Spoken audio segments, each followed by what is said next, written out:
Indonesia disebut sebagai negara maritim karena 2/3 wilayahnya merupakan wilayah laut. Laut Nusantara memiliki sumber daya alam yang sangat melimpah, baik hayati maupun non-hayati. Selain hasil ikan, lobster, gurita, dan ubur-ubur adalah hasil laut hayati yang bernilai ekonomi tinggi. Dengan kearifan lokalnya, saya bersama masyarakat akan bertualang menyusuri keragaman hayati Laut Indonesia.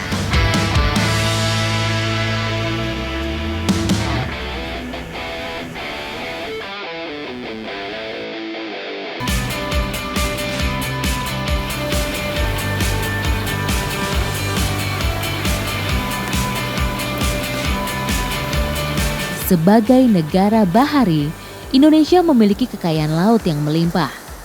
Banyak biota laut yang bisa diambil manfaatnya. Aku kembali melaut, tapi kali ini bukan ikan yang aku cari, tapi aku nyari ubur-ubur karena katanya lagi musim nih. Dan sekarang saya ada di Pantai Menganti. Ikuti jejak saya, jejak petualang. Untuk mendapat ubur-ubur, perahu kami harus ke tengah laut sejauh 1-3 mil dari bibir pantai.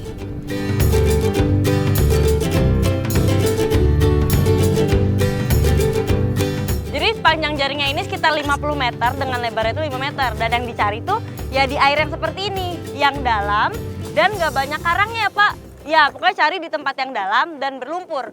Kalau kurang dalam nanti dia bakal nyangkut di karang soalnya.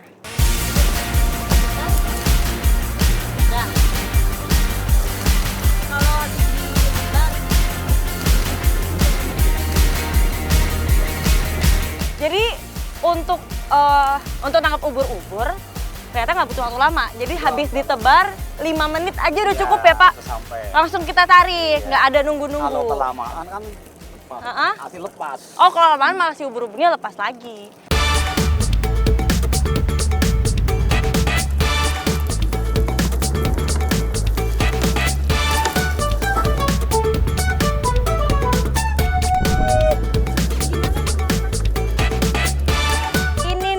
Cari ubur-ubur. Wah dia lucu banget, kayak jelly. Didominasi oleh laut, membuat biota tanpa tulang belakang ini banyak tersebar di perairan Nusantara. Setidaknya 200 jenis hidup dan berkembang biak di perairan tropis kita. Keberadaan ubur-ubur di satu lokasi sangat dipengaruhi suhu air dan arus. Perbandingannya bisa sebeda ini dan kata Pak Diman, ini tuh masih belum seberapa besar. Satu ubur-ubur bisa mencapai 5 kilo. Ubur-ubur cenderung tidak menyukai intensitas cahaya matahari yang terlalu tinggi atau sebaliknya. Mereka muncul ke permukaan pada waktu pagi atau sore hari. Nah, jadi ubur-ubur yang bisa dimakan yang kayak gini nih, yang warnanya putih. Kalau yang merah itu beracun. Jadi nggak bisa dikonsumsi, dan ini walaupun dia bisa dikonsumsi, gatel. Ini sebenarnya tangan saya sekarang gatel, jadi jangan lama-lama pegangnya, langsung cuci tangan. Ubur-ubur memiliki peran sebagai konsumen primer dalam menjaga keseimbangan ekosistem laut, karena menjadi salah satu bagian dari rantai makanan. Di beberapa negara Asia Timur, ubur-ubur mulai dimanfaatkan sebagai salah satu bahan makanan berprotein tinggi dan salah satu bahan pengobatan tradisional. Berhubung kita udah dapat lumayan nih ubur-uburnya, tadi kata Pak Diman, ubur-ubur di Kebumen ini bisa diolah jadi satu olahan yang menarik dan unik. Jadi aku juga penasaran nih, pengen coba. Ikuti jejak saya, jejak petualang. Umumnya, ubur-ubur dianggap binatang beracun. Namun ada beberapa jenis yang dapat dikonsumsi, misalnya ubur-ubur pantai. Proses pembersihan ubur-ubur lumayan panjang nih. Soalnya awalnya harus direbus dulu tanpa air, supaya airnya hilang. Habis itu dicuci dengan air bersih, baru direndam pakai jeruk nipis. Nah itu supaya lendirnya yang bikin gatel hilang. Dan yang dimasak itu bagian kakinya atau tentakelnya, karena bagian situlah yang enaknya.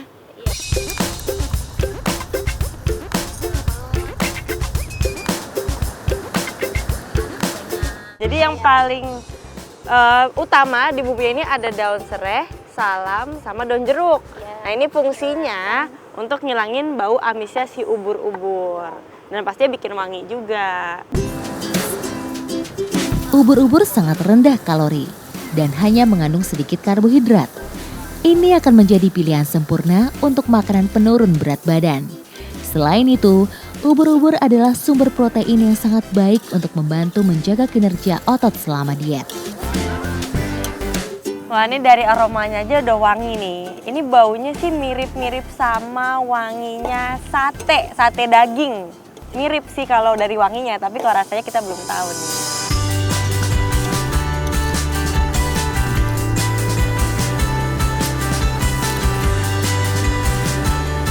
Ini kalau dari teksturnya mirip sama kikil. Dan kalau rasa bumbunya tidak dipertanyakan lagi Bu, enak. Brekecek ini memiliki cita rasa yang khas. Selain itu, aroma rempah-rempah sangat kuat pada kuahnya. Perpaduan yang lengkap karena disajikan selagi hangat bersama dengan nasi. Walaupun ubur-ubur terkenal sama lendirnya yang bikin gatel, tapi kalau kita olah dengan benar bisa jadi sajian yang enaknya kayak gini nih. Dan saya beruntung banget ya Bu bisa nyobain ubur-ubur yang ada di Mentingan ini karena emang ini musiman, cuman ada 1 tahun sekali aja. Ikuti jejak saya, jejak petualang.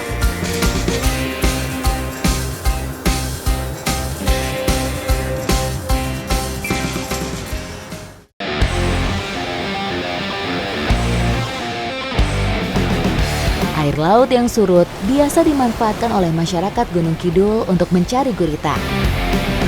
Hasil laut yang satu ini sudah lama menjadi sumber protein alternatif bagi masyarakat Gunung Kidul. Jadi lokasi pencariannya benar-benar tidak jauh dari bibir pantai, tapi kita harus teliti sekali. Jadi di karang-karang itu banyak lubang, jadi kita harus cekin satu-satu di lubang-lubangnya. Siapa tahu di situ ada guritanya. Biota laut ini sangat pandai untuk berkamuflase, menyesuaikan dengan tempat tinggalnya.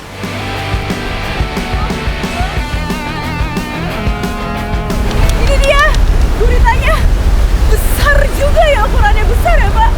Dia meskipun tentakelnya masih segar, tapi ini sudah mati ya Pak? Karena kalau ini di dalamnya kalau udah dimatiin nggak bisa keluar.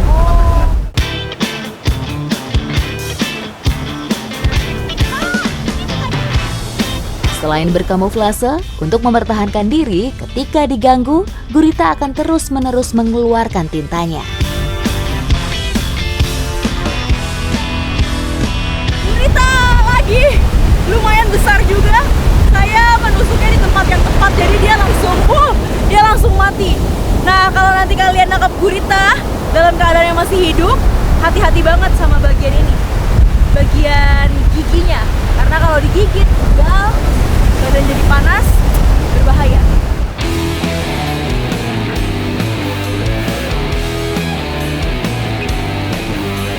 Masyarakat biasanya bisa mendapatkan hingga 40 ekor gurita dalam satu kali tangkap di malam hari.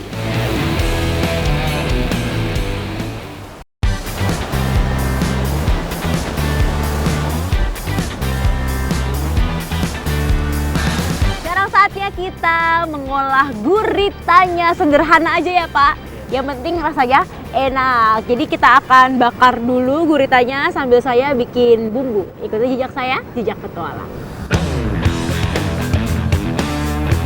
Gurita juga sangat lezat dimakan saat mentah. Sebelum dimakan, bersihkan gurita dari tinta yang masih tersisa dalam tubuhnya. Saya paling suka kalau habis nangkep seafood itu dimakan mentah-mentah pakai bumbu sederhana. Ini colo-colo kalau kata orang di Manado. Jadi ini kita masak cocok pakai tomat, cabai, bawang putih, langsung digigit. Udah nggak ada amisnya sama sekali. Mantap. Mengonsumsi gurita memiliki banyak manfaat.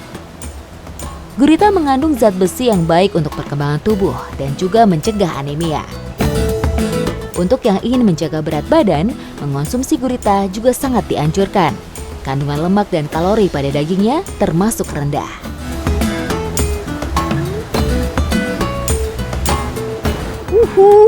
Sudah jadi gurita bakarnya. Lihat dong ini.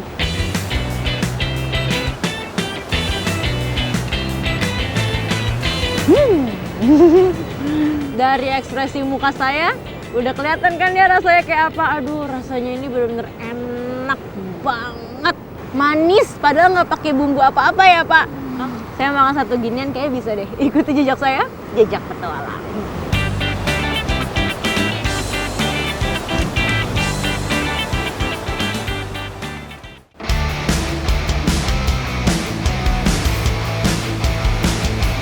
Deburan ombak ganas yang eksotis menjadi ciri khas pantai selatan Jawa. Siapa sangka di balik kondisi yang terlihat berbahaya ini tersimpan hasil laut yang sangat bermanfaat bagi masyarakat. Saya lagi ada di Pantai Nitun sama Mas Farlan sama Mas Sukatman. Kita lagi ingin memanjat sampai ke puncak tebing karena di sana kita mau siap-siap untuk ambil lobster. Ikuti jejak saya, jejak petualang.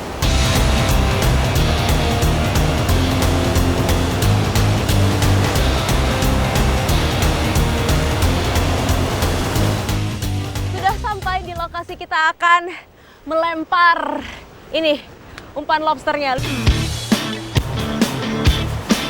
Kerang dan bulu babi menjadi makanan favorit lobster. Seluruh umpan harus dalam keadaan segar karena aroma yang amis dapat menarik perhatian lobster.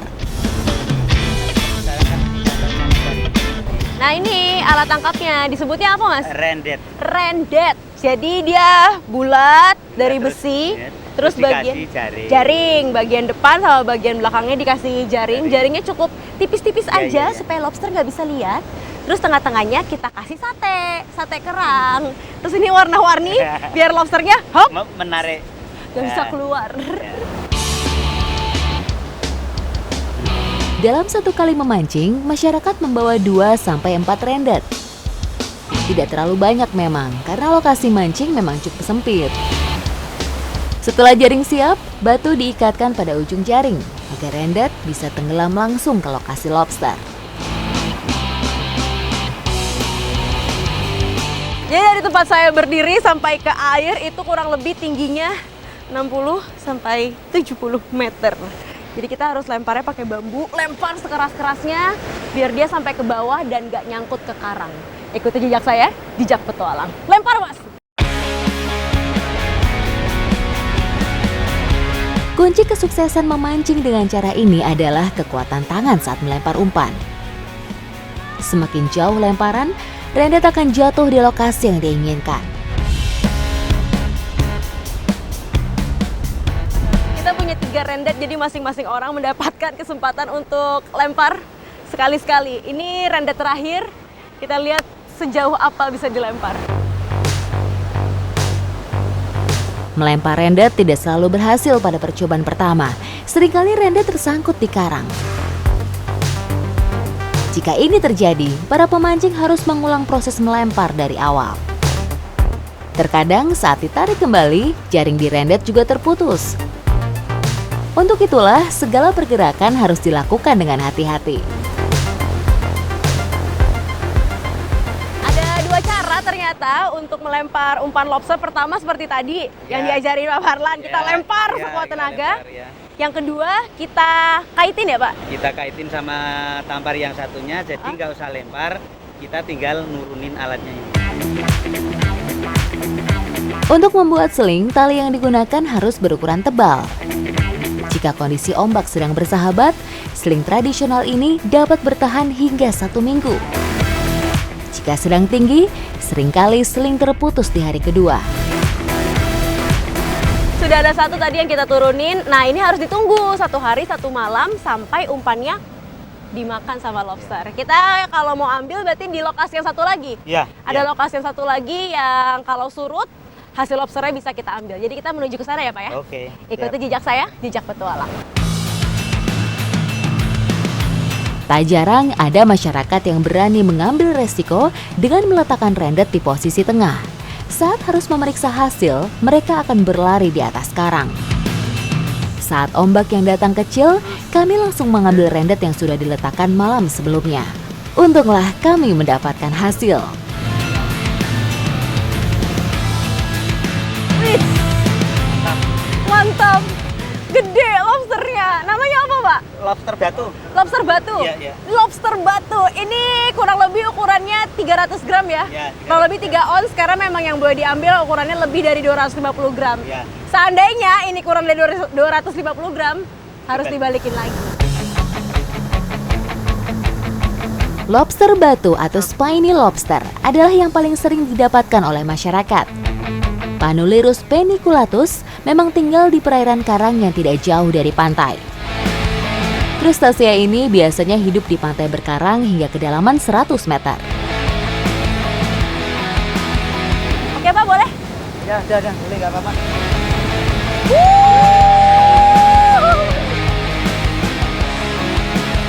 Rezeki lagi. Dapetnya yang besar. Jadi kita tebar Iya. dua perangkap. Dapat 3. Dapat 3. Wah, mantap. Mantap ini.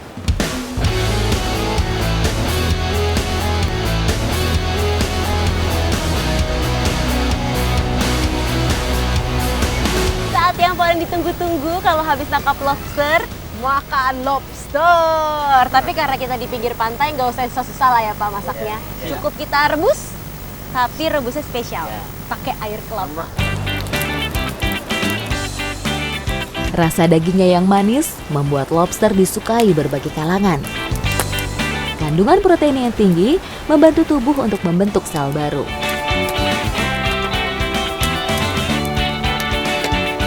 Lobster freshnya sudah ada. Rasa laparnya tidak tertahankan lagi. Terus juga di depan muka kita nih, aduh udah menggoda banget. Rasanya pasti Mantap.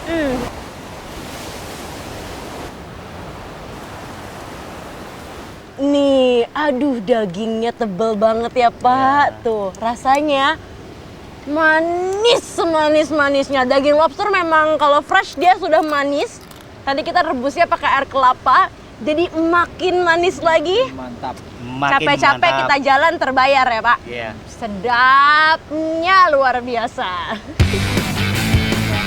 Lobster mengandung asam amino esensial yang tidak bisa diproduksi oleh tubuh kita. Mengonsumsinya secara rutin juga baik bagi pertumbuhan gigi karena kandungan kalsium dan fosfornya. Tapi hati-hati buat yang punya kolesterol. Bapak aman kan kolesterolnya? Aman. Ya Pak? Aman. Hati-hati kalau punya kolesterol jangan banyak-banyak. Nanti bisa langsung sakit kepala. Ikuti jejak saya. Jejak Petualang.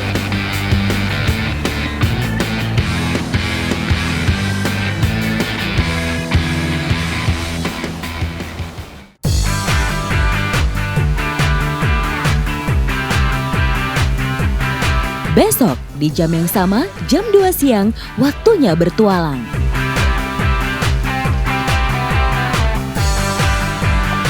Ini saya namanya berenang sama ikan. Ya hasilnya sudah semakin kecil. Banyak banget ikannya udah kelihatan tuh di depan. Kalau lagi panen koi kayak gini, kolamnya sengaja dibikin surut. Tapi tantangannya adalah nyerahkan ikannya agak lebih bertenaga karena campur lumpur. Langsung kecipratan air.